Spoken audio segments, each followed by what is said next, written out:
Halo semuanya, selamat datang pada video pembelajaran pengantar material polimer bersama saya, Adam Febrianto Nugraha. Materi pada video kali ini dibagi menjadi 3 bagian. Saya akan memaparkan definisi dari material polimer, dilanjutkan dengan klasifikasinya, dan ditutup dengan kesimpulan.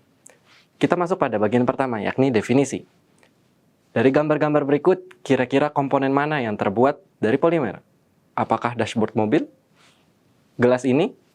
Box container, tape, ban, pipa, kabel insulator, atau mainan ini? Ya, jawabannya yang benar adalah semuanya terbuat dari material polimer.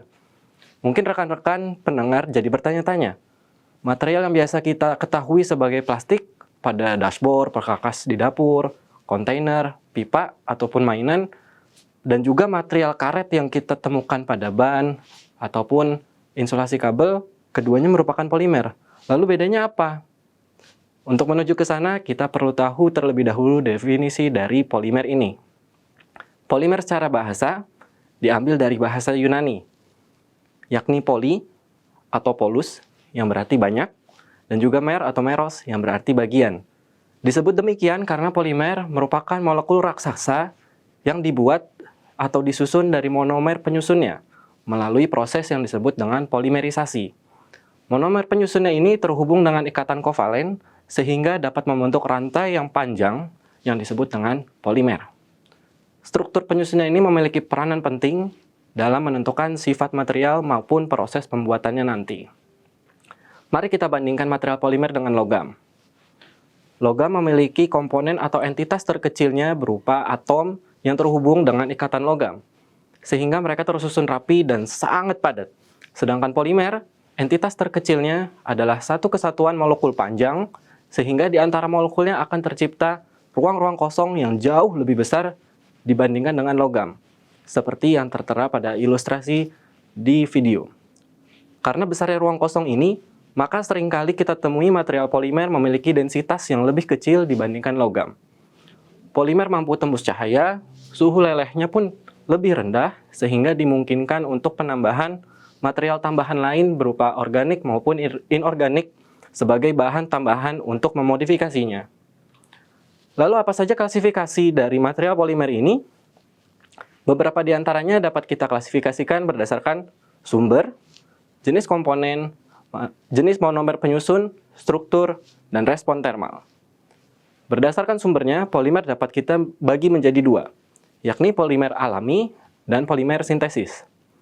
Polimer alami adalah polimer yang sudah kita dapati dari alam dalam bentuk polimer, seperti contohnya kapas, yang kita jadikan bahan untuk pembuat baju, ataupun karet alam, protein, dan lain-lain. Sedangkan polimer sintetis merupakan polimer yang didapatkan dari proses sintesis atau proses polimerisasi dari monomer penyusunnya. Jika kita mendapatkan monomer penyusun tersebut dari petroleum, maka disebut dengan petropolimer. Sedangkan jika kita mendapatkan monomer dari bahan alam, kita sebut dengan biopolimer. Petropolimer contohnya seperti plastik pada umumnya yang kita temukan di kehidupan sehari-hari. Dan biopolimer mungkin kita pernah mendengar ada polimer yang pernah dibuat dari bahan alam atau singkong gitu misalnya. Ini disebut dengan biopolimer. Berdasarkan komponen penyusunnya, polimer dapat dikategorikan menjadi 2, yakni organik dan inorganik. Polimer organik tersusun dari senyawa organik seperti karbon, nitrogen, oksigen, sedangkan inorganik adalah selainnya. Yang sering kita temui salah satunya adalah silikon untuk aplikasi peralatan dapur maupun permesinan. Contohnya bearing. Polimer inorganik ini memiliki ketahanan termal yang lebih tinggi dari polimer organik pada umumnya. Berdasarkan monomer penyusunnya, kita dapat mengkategorikan menjadi homopolimer dan kopolimer. Homopolimer adalah polimer yang tersusun dari satu jenis monomer, sedangkan kopolimer tersusun dari 2 atau lebih monomer.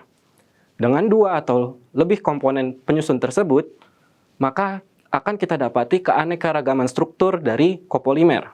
Kita dapat memodifikasinya menjadi struktur selang-seling, acak, blok, ataupun cabang.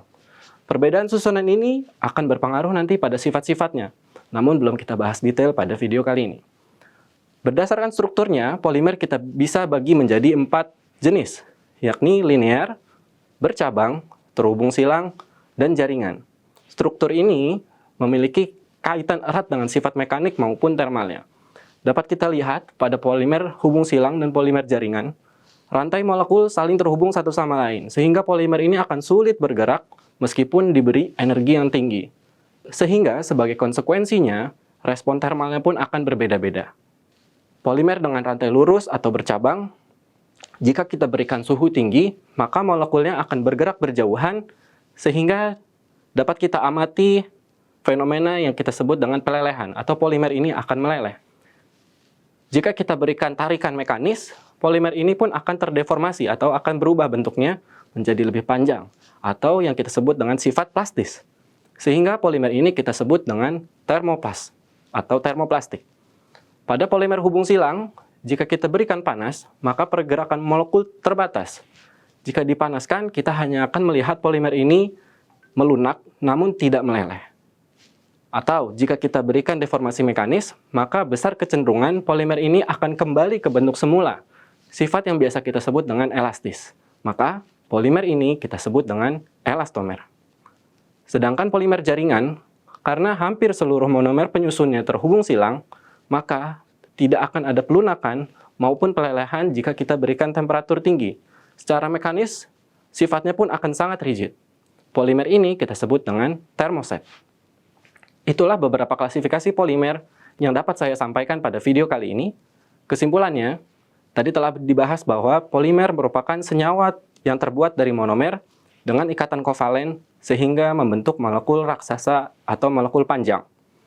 Polimer dapat diklasifikasikan berdasarkan sumber, yakni polimer alami dan sintetis, berdasarkan jenis penyusunnya, organik dan inorganik, berdasarkan jenis monomer penyusunnya, homopolimer atau kopolimer, berdasarkan strukturnya, linear, bercabang, terhubung silang, dan jaringan, dan berdasarkan respon termalnya, termoplastik, elastomer, dan termoset. Semoga video pembelajaran ini dapat bermanfaat. Salam!